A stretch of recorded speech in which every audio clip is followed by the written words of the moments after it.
Over the last 2 years, Washington head coach Dan Quinn and general manager Adam Peters have modified the roster by acquiring several veteran leaders that have been through the NFL wars and haven't let their age be a deterrent to what they ultimately want to achieve for the Commanders franchise. I can still roll out the bed, at 36 years old with my house shoes on and still rush the passer. There's other stuff that I got to work at to get better at, of course.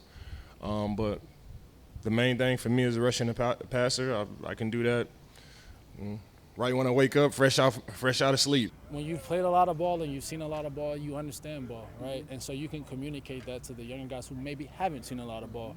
One of my roles on this team, outside of what I do, is also to mentor these young guys. Tell them how the stuff that I've seen, coach them up so they can understand it in a way that makes sense to them. If you say 35 in any other industry, we're considered super young.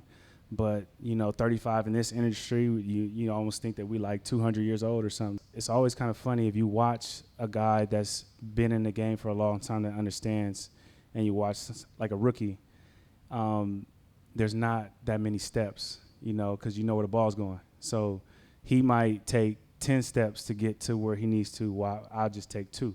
When the Commanders opened training camp this week, they did so with the oldest active roster in the NFL, with an average age of 28, and they currently have 16 players on the roster with at least 10 years of experience. That's the story here in Ashburn with the Commanders. I'm Sean Robertson, CBS 6 Sports.